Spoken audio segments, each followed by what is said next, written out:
Her true story: from Wisconsin I paid for their down payment, then they told me no visitors for a year, so I became the landlord instead. They locked me out. I owned the locks. "Don't forget," she snapped, her voice sharp as ice crackling across still water. "We are the homeowners here, not you. You need to go live somewhere else." My daughter-in-law's tone held no warmth, only cold authority.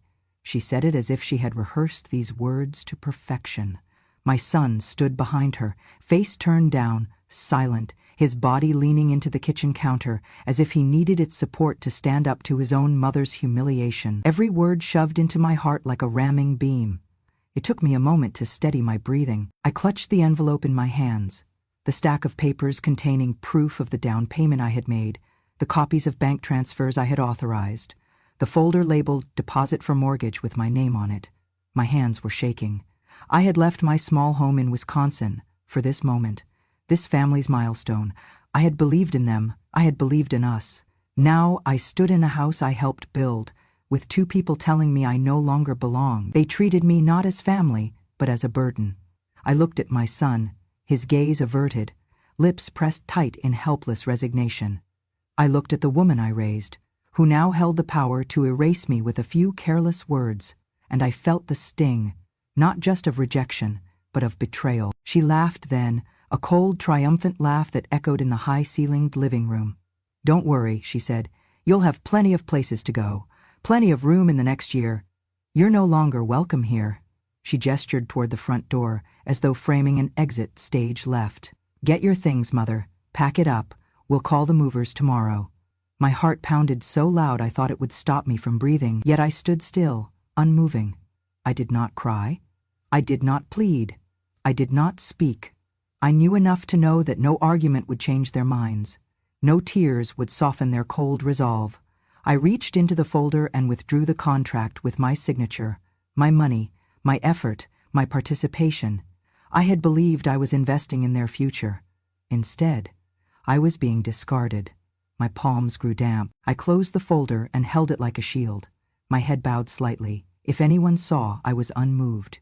Inside I felt white-hot rage and deep sorrow, anger at being used, grief for the home that had become a cage. My son cleared his throat, finally stepping forward, his voice small. "Mom, maybe we should talk about this later." She cut him off, her hand curling into a fist at her side.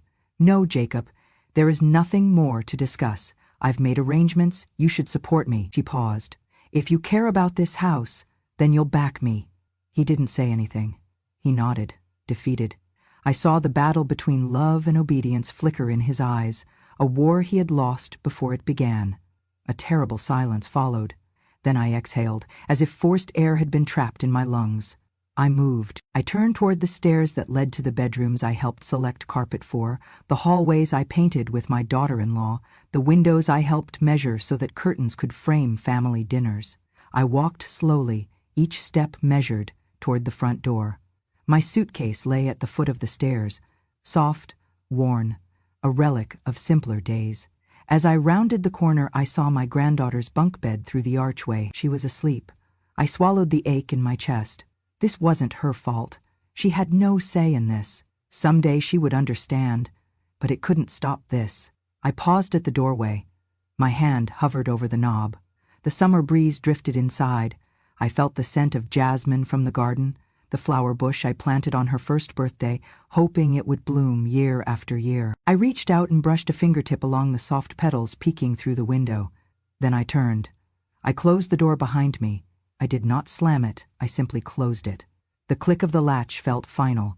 It was not a defeat, it was a farewell. Outside, the sun had begun to lower, spilling gold over the driveway. My suitcase stood beside me, quiet, faithful. Everything I had brought to this milestone moment fit inside. Everything else belonged to them now. I hoisted the suitcase, its weight a reminder of all I had carried in my life. I walked down the steps. My head stayed high, though tears burned my eyelids. I would not let them see me cry. I would not give them the luxury of my brokenness. At the bottom of the stairs, I paused. I looked back at the house. Every board, every brick held a memory. And even though they claimed it, the foundation still bore my fingerprints. I stood in the gravel, thinking of all the love I'd poured into this house. The birthday parties I helped host, the meals I prepared, the holidays I lit with laughter, the dreams I had spun into the corners of each room. No, they might claim the home's ownership now, but the memory of me remained carved into every corner. I turned and walked toward my car, parked at the curb. By the time I reached the driver's seat, dusk had wrapped around the neighborhood. The world seemed colder, emptier, but not to me, not anymore. As I settled behind the wheel, I closed my eyes for a moment.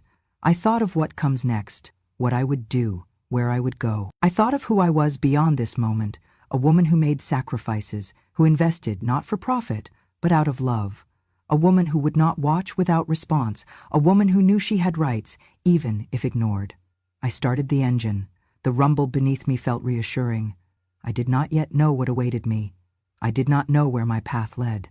But I wanted more than this, more than forced exits, and so I drove away. Behind me, the lights of that house shone in the gathering dusk. Ahead of me, the road stretched into night. I did not belong behind that door anymore. But I belonged somewhere else, somewhere I would build new doors, better ones, where I was needed, wanted, respected, where I would own the locks and the right to use them. I remember the day my dear Harold passed away, his hands still smelling of cotton and thread. He was a tailor by trade, a gentleman who loved the hum of his sewing machine more than anything. When he succumbed to cancer, I inherited not just his grief, but also his thrift. He used to say, "Every stitch is a stitch toward tomorrow." I kept that philosophy alive as I counted nickels and dimes for the future. For 10 years after he passed, I pieced together every paycheck from odd sewing jobs. I hand-stitched baby clothes, repaired church banners, darned socks for neighbors. I kept a ledger. Since kindergarten I'd loved order, so I could track how much I had saved. I charted in the back of Harold's ledger book. Every dollar marked a moment closer to something new. When Jacob and Camilla told me they were ready to buy land and build a house, my heart leapt. A house of their own, not renting, not starting over every year. I had been saving, and I offered them my entire down payment. "I insist," I told them sternly, waving the ledger printout. "This is for family, to build a foundation." Camilla hesitated, clutching her purse. "Mom, we can manage." But I interrupted. "You will take it, and it will be called the Hamilton Family Home." They said thank you. I nodded and passed the check across the kitchen table. The paper felt heavy in my hand. It was the first time in years I felt I was truly investing in tomorrow. We signed the loan documents together. I was listed on the deposit line. My name glowed on the page, contributor. The bank clerk handed me copies of the contract and shook my hand. "You'll get to pick curtains," Camilla joked. I laughed like a child. Fast forward 6 months, and it was ceremony day. The Thursday before Easter, when winter still clung to the wind. My sons always teased that I loved every holiday. Maybe I did. The contractor handed me the brass key, the first key, to their home. They had phrased it as a gift. It was mine and theirs, and hard-won. I pressed the cold key into my fingers. The smell of pine and varnish filled my nose as the door creaked open. My heart thumped like it used to during church on Sundays. I stepped across the threshold and everything felt alive. The floors gleamed like sunlight on water. I knelt and ran my hand along the grain. The walls were freshly painted, the color a soft sage that reminded me of rolling hills at dawn. The fireplace had a mantel, ready for photographs I hadn't even taken yet. Camilla gave me a warm smile that day. "Thank you for making this possible," she whispered. I nodded and hugged her softly, feeling warmth spread through me. We walked through each room together. The kitchen, so bright, with space for holiday dinners. The dining area, where I imagined placing a long wooden table for Thanksgiving. The bedrooms. They had already decided on my favorite corner room overlooking the garden. Outside, we planted a rosebush and a sapling maple. I pressed the shovel, making the first hole with my hands. Camilla helped pot the rose, telling me how she'd name it, Love and Legacy. I stood back with my grandson in my arms. Lily was 10 months old, cooing and reaching for the leaves. I brushed her soft hair and whispered, "This house is built for you." I could almost hear the future laughter. I envisioned Christmas mornings with stockings, Easter egg hunts in the yard, birthdays with balloon arches and cake frosting on everyone's faces. Every brick, every tile, every paint stroke had been paid for in part by me. It was the culmination of hardship and thrift, of early mornings and late nights. I had earned it. My contribution was real, and I had earned the right to stand here. Later that evening, as we toasted lemonade on the porch, Camilla looked out at the horizon and said, "This is home." I felt each word settle in me like a blessing. But blessings sometimes have an expiration date, and soon enough something changed. That night, I stayed late. I cuddled Lily until she yawned, telling her about Grandma and Grandpa's tiny rental apartment years ago. I told her how I did chores so she would have a bedroom like this one. I kissed her head, turned off the lights, and quietly walked out the back door, closing it gently behind me. The house felt too quiet, too new, too untouched. My footsteps didn't echo. My laughter felt foreign. I wanted to stay. I could have stayed in the guest room. No one asked me not to, but I left. Something inside me told me change was near. The next morning I showed up for breakfast. The smell of bacon and eggs warmed me, but there was no invitation. Camilla didn't offer me a plate. Jacob barely looked up, chewing without saying a word. That afternoon I settled in the guest room with needlework and a cutting board, making a salad for dinner. I heard voices downstairs, not planning around me, just making plans. The plans of people who used the word space a lot. Our space, they called it. I felt my hands go cold. The house still made me ache with love. It held ghosts of my dreams, and the knowledge I had built it with my own legs. But I also felt a presence I hadn't felt before. A barrier between me and the house I made. I would not see it. Not yet. I would wait. And I would remember. Because this house was supposed to be our home. But I sensed it was becoming theirs. I never expected a thank you to turn into a locked gate. It began quietly, like a breeze unnoticed, until it rattles a window. 3 months passed since the first key ceremony. I came by weekly, believing I was simply a part of this family's rhythm. Through the front window I watched Lily chase her soccer ball on the lawn and heard Camilla coaching her from the patio. Those were moments I once thought would include me. Afternoons full of laughter, where I'd stay to help unpack groceries or set the table. Instead, one Saturday afternoon, Camilla met me at the door. She held her phone like a shield. "Mom," she said, her voice polite but final. "We're going to close video access now. You'll no longer get alerts for the cameras. We're focusing on our family time." I nodded politely. I knew what that meant. I smiled through the ache. A few days later, I learned where my visits were slipping. The contractor had reprogrammed the smart lock. My code, once active, no longer worked. Every time I tried to enter, the keypad blinked red. I walked to the porch door one evening, just before dinner. I knocked lightly. Knock, knock. The sound echoed through the hallway like a question no one answered. Lily's laughter drifted over dinner plates, and I felt the ache of being stopped at the threshold of what I helped build. I did not leave. I waited. 2 nights later, I wrapped myself in my shawl and sat on the porch steps.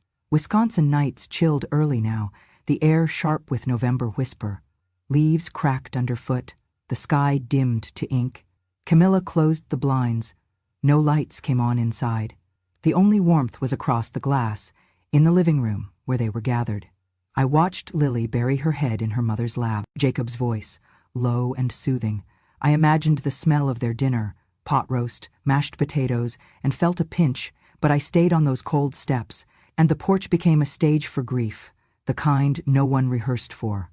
I had thought family would embrace me. Instead, my loving presence had become a disruption. Even that gentle identity, Grandma, was slowly erased. That night I didn't sleep. I leaned against the cold wood of the porch, hugging my knees. Tears I once bottled up spilled out. The home I helped build had put me on the outside looking in, and I realized this was not about space or privacy. It was about control. But I stayed silent. Months passed. Visits dwindled further. Once, I knocked before breakfast and saw the stroller at the entrance, but the door remained shut. I stood beneath the porch light, the red keypad blinking at me, and wondered, who had the audacity to erase me so completely? When they locked me out for a full night after Thanksgiving, when Lily slept instead on her father's work trip, I noticed the sleigh bell, Wisp, I'd hung on the doorknob at Christmas time. It lay on the porch floor, broken. That night I cried beneath the stars. But in grief I discovered resolve. This wasn't a story about departing. It was about reclaiming the narrative that had been hijacked. It was about knowing my place wasn't up for debate. I did not storm in the next day. I wrapped myself in my dignity and kept all papers safe. I walked home, the porch behind me like an empty page. I would not knock again, not until the world heard the measures I might take. Because sometimes, being kind in silence lays the groundwork for speaking loudly through action. I sleep better now than I did on that porch, because I know I am not powerless.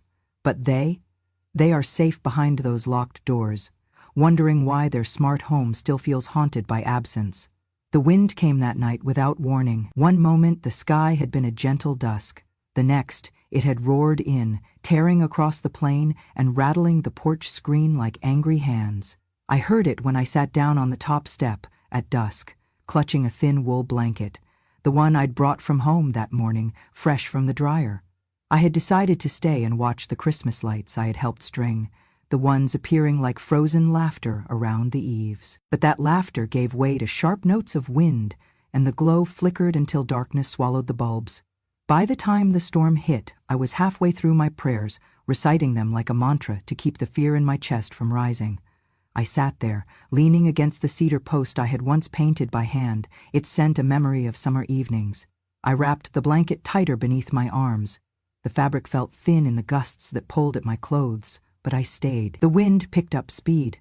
Rain began to beat the porch roof and spatter against my blanket. Water soaked the sides and I felt it creep toward my feet. I moved lower, clutching the wool blanket around my knees. My breath came in soft bursts, but I did not shiver. Inside, it smelled of cinnamon and roasting turkey. Christmas music played softly on the stereo I once bought as a gift for Camilla. From the windows, I could see her blowing out decorations around the living room. She was busy.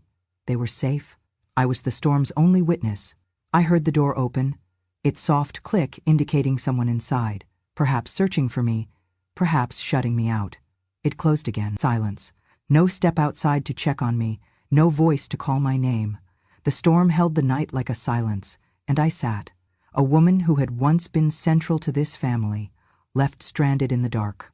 Around me, the wind shrieked with the power of decades of weather, a fierce reminder of all the storms I had weathered before, but none so cold as this one. I considered going home, to my little cottage that felt so foreign these days, but that would feel like admitting I'd lost. I stayed.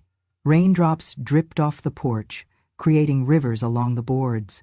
My blanket became wet, seeping salt air into my bones. That moment is seared in me, the contrast of warmth inside and freezing reality outside. It was a line from one life to another I had not asked to cross. I tried to sleep, sitting upright. My eyelids grew heavy, and I dreamed of family dinners, voices around tables, laughter that echoed. Then I awoke to a flash of lightning. In that stark white light, I saw my own face on the glass window, palpably set apart, both present and absent. I sat frozen, caught between the roar of the storm and the roar inside me, a fear that this was a turning point. The rain kept coming. Hours passed. I watched the sky change from black to blue and back. When dawn broke, it was a gray that poured across the sky like ashes. I was soaked. The blanket had puddled at my feet. My joints ached like old seams snapping. I stood, stepped inside to the doorway and touched the glass. The kitchen lights were off and the room had emptied overnight. No footsteps echoed, no warmth waited, not even a note left for me. I walked down the steps slowly. With every scraping footstep on the wet wood, I found the resolve I needed. I pulled the blanket tighter around me, braced against the wind, and walked away. I carried the ache of the cold within me, not pain exactly, but a feeling of being erased. I did not see her face. I didn't want to. I did not scream or stumble. I only walked. I felt the rain soak through my shoes, the chill bite deeper than winter. But I walked. When I reached my car, I turned to look back. The house stood there, framed by dull winter light, its windows blank.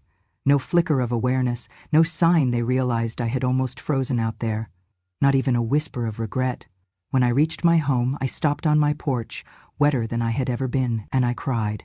Not sobbing, just tears that slipped out, pulled loose by the sharp bite of winter and betrayal. I pulled off my boots and made myself warm tea, holding the mug until it warmed my hands. That night, I lay in bed, the blankets thick around me. I let the grief course through me, along with a steady current of ice. But as dawn broke again, I felt the tremor of resolve. I would not come back until I figured out why I had to sleep outside to be forgotten. Their home had become an altar to my absence, and I had to respond, not with anger, but with something quieter and sharper than ice. I do not worry about storms anymore. I've been through the cold.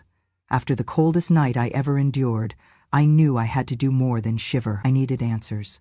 So the next morning, I sat at my kitchen table, wrapped in a warm shawl, and pulled out the stack of loan documents I had saved, those thick reams of paper I had barely glanced at since signing. I opened them where I had left off. Page 14, Section D, Line 3. There it was, in small but unmistakable print, co-owner of deposit, and beneath it my name printed clearly, co-owner. It was a moment of strange relief, not joy, just understanding. I had more than emotion tied to this house. I had legal standing. My heart pounded. I read and reread the phrase as though I were discovering a family secret locked in plain view. I called my husband's old attorney, a kind man who had helped us through the grief of Harold's passing. He answered after 3 rings. Ruth? Ruth Hamilton? I cleared my throat.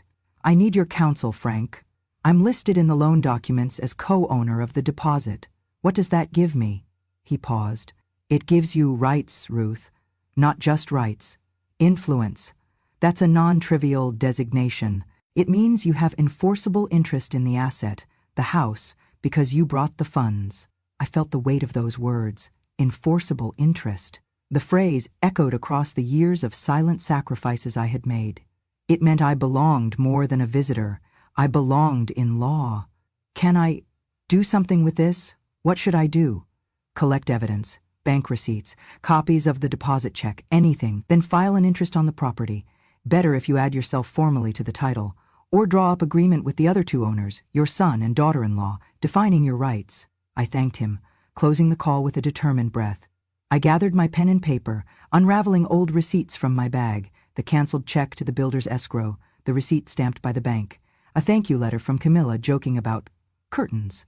I made photocopies and wrote notes in the margins. My living room looked like a lawyer's office by noon. I charted dates. November deposit, March closing, July lockout. I began drafting a timeline of hospitality turned hostility. I printed the bank ledger showing the withdrawal from my personal account. I copied the email threads where Camilla thanked me. I even noted the surveillance footage that recorded me standing by the door that November night, in case I needed evidence of attempt to re-enter. By the time darkness fell again, my table was stacked with files, my brain buzzed with clarity. I wasn't powerless. I had rightful claim. I had momentum.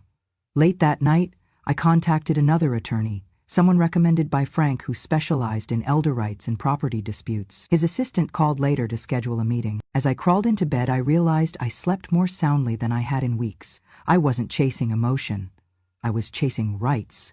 Rights you earn with sweat, with sacrifice, with documentation. My granddaughter, Lily, knocked at my door the next morning. She held up a drawing of our old home, captioned, "My favorite house." Tears pooled, but I smiled, storing the picture behind the ledger. We'd talk about it later. Before her departure, she hugged me and whispered, "Grandma, when you get our house back, we'll have a picnic, okay?" My heart cracked. I didn't tell her everything. Just kissed her forehead and said, "I promise." As she left, I turned back to the files. They weren't just papers. They were the past hand I'd played, now ready to claim victory. I gathered everything into a folder labeled Evidence, Deposit Rights. Tomorrow I would send a certified letter to Camilla and Jacob. I would ask for a meeting. I would request clarity and respect. I would offer a solution, either formalize my role or acknowledging my rights legally.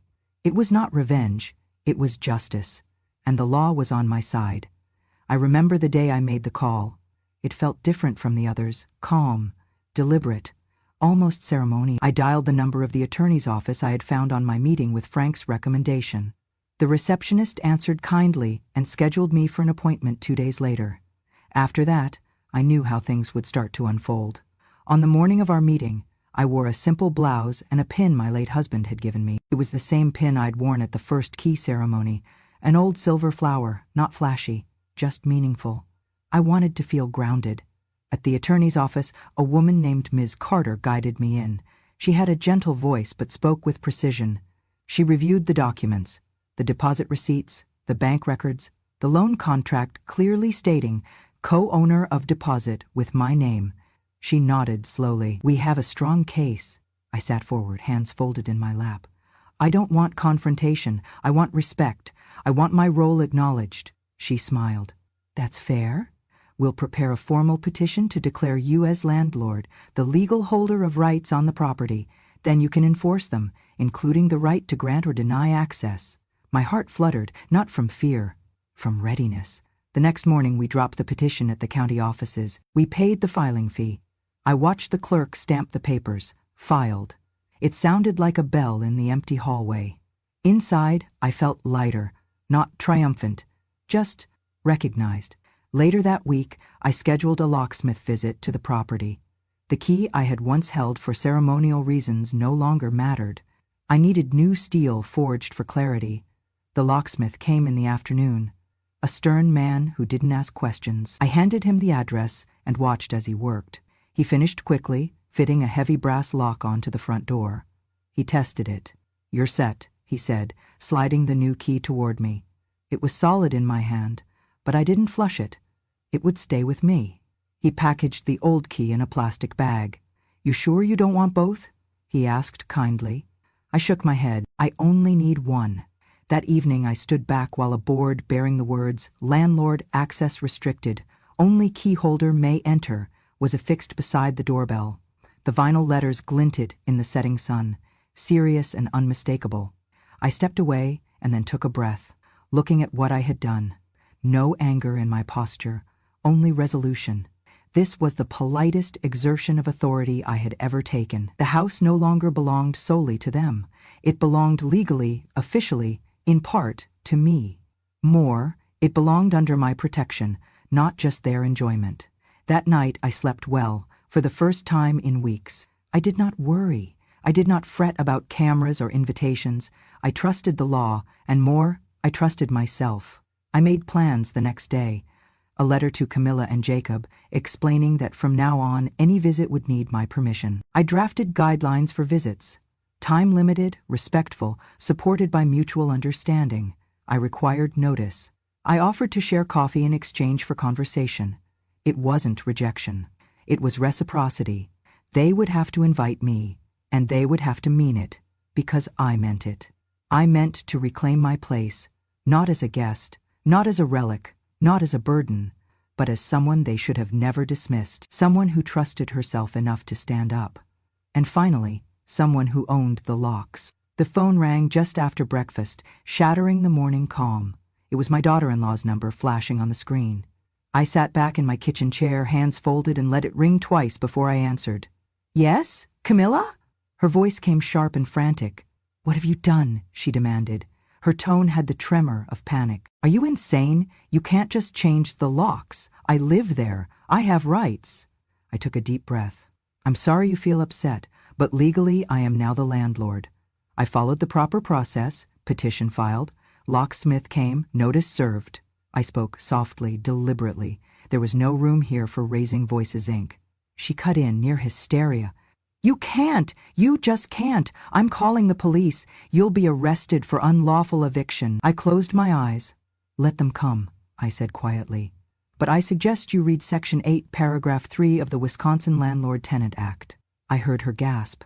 "You're the tenant now. You need permission to enter. Visits require my approval, 48 hours notice, 1 hour limit, $25, 0 cents per visit." Her voice wavered. "Fee? You're charging me?" "Yes," I said. "Think of it as property management. I'm willing to negotiate terms, but first I hold the key."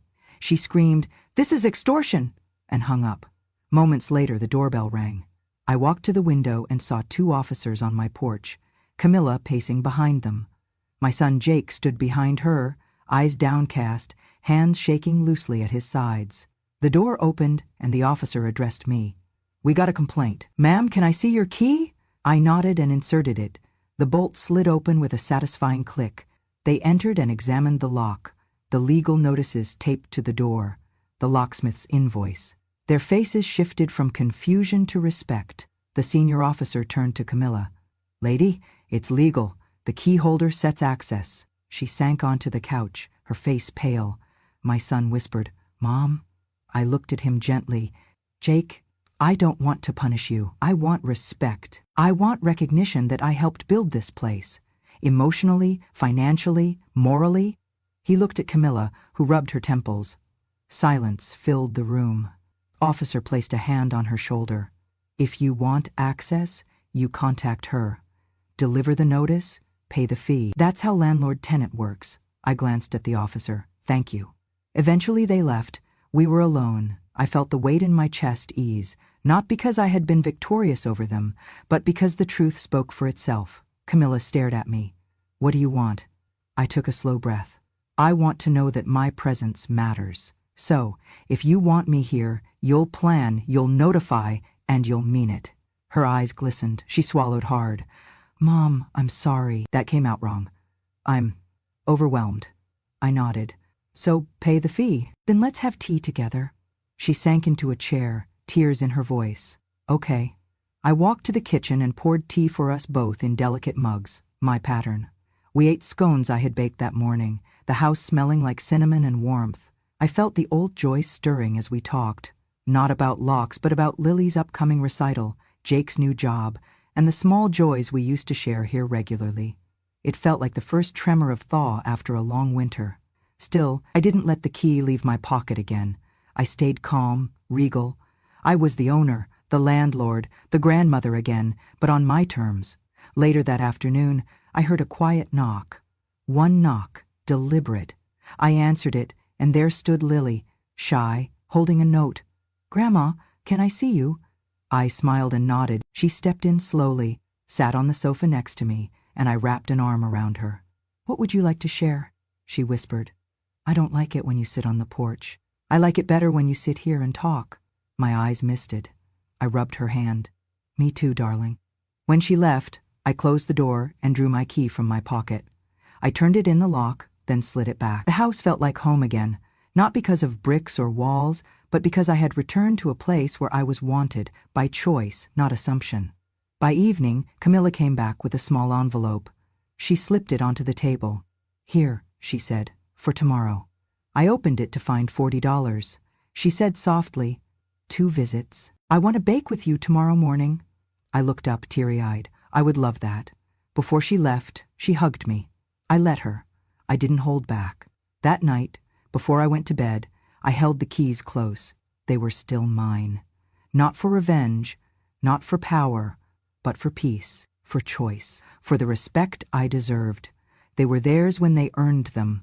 But from now on my terms, and that, finally, felt like home again.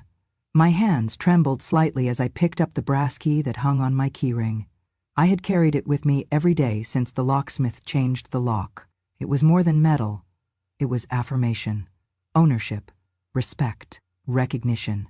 It bore the weight of months of erasure and humiliation, but also the weight of victory. Not revenge, but justice. That morning, I arrived at the doorstep of the house I helped build. I was early, the sun still low and soft across the lawn. The flowers I had once planted peeked through the soil, gentle reminders of past hopes and present possibilities. I took a breath and let the cool Wisconsin air fill me. I and this key had come for a reason. But more than that, I had come for myself. I inserted the key and entered. The door opened a fraction, then fully. Inside, I found Camilla standing in the hallway, her face pale, exhaustion etched around her eyes. My son Jake hovered behind, shifting from one foot to the other. She looked hesitant, unsure how this visit would unfold, or if it would shatter like so many others had. I stepped inside quietly, closing the door behind me. I folded my coat and draped it over a chair in the foyer. No proud stance, just composed resolve. She swallowed and extended her hand. "Mom," she whispered, I'm sorry. For everything." My heart lightened. It wasn't dramatic. No cameras catching tears, no music swelling with betrayal. It was simple. It was human. I nodded. I appreciate that, Camilla. I didn't come to tell you I'm taking over your home. I came to say thank you for inviting me back. She blinked. We realized we were wrong. You were never asking for anything but belonging. I met her gaze. I never wanted the locks. I wanted your respect. You questioned that, so I asked the law to remind us all of the value of integrity. Camilla bit her lip. That was bold. I smiled gently. Bold is just dignity with a spine.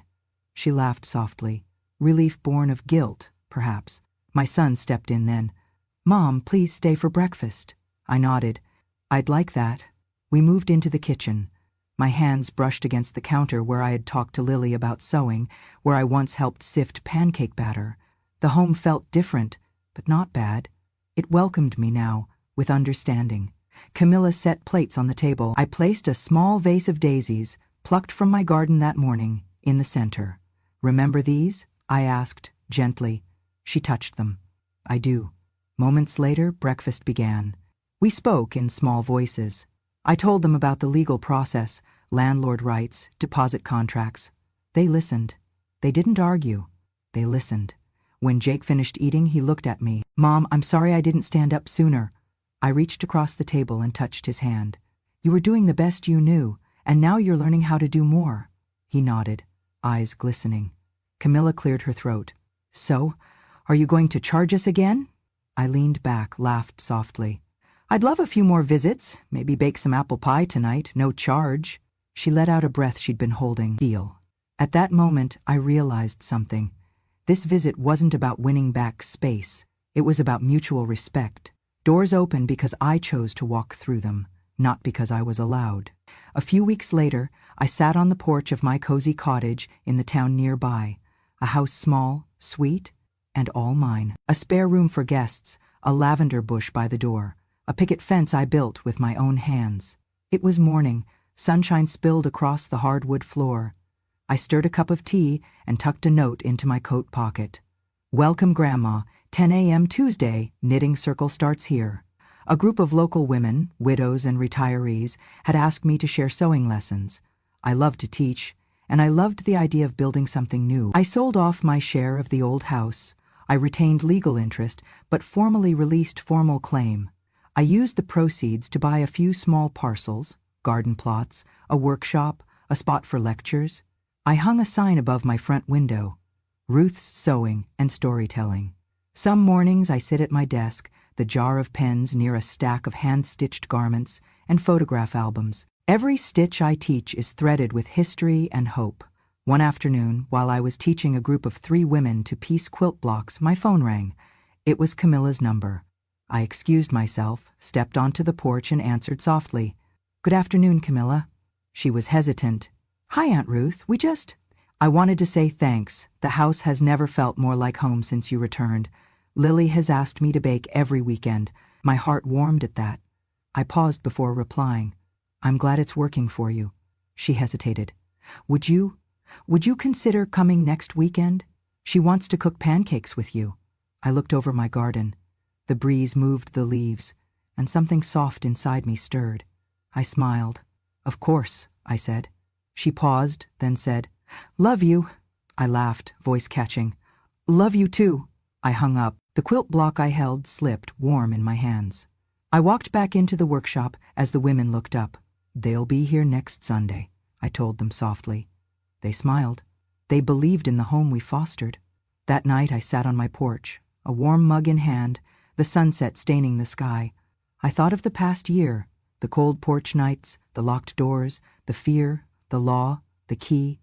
I thought of the journey from burden to boss, and beyond that, to belonging again. I did not need their money. I did not need their approval. I needed respect, and I earned it. I looked at my hands. They were the same hands that sewed little dresses, planted gardens, balanced household budgets. They were the hands that held legal documents and taught respect for ownership, my own and others. I thought of the little cottage around me and knew I had built more than a house. I had built a life I chose, marked by generosity, defined by dignity, shaped by self-respect. And in the quiet dusk, I whispered to the wind, Home is not given, it is claimed, with love and with grit. I raised my mug, and toasted to the future. Not to what I lost, but to what I gained. I am Ruth Hamilton, grandmother, landlord, teacher, storyteller, and I no longer have to knock on anyone's door to belong. If this story made you feel something, if it reminded you of someone you know, or even someone you used to be, then I invite you to stay a little longer with me. These are not just stories. These are truths that lived in silence for too long. Stories from front porches and quiet kitchens, from nursing homes and backyards, from the soft-spoken women who remember everything, especially the things they were never supposed to say aloud. Here on Grandma True Stories, we speak what was once buried.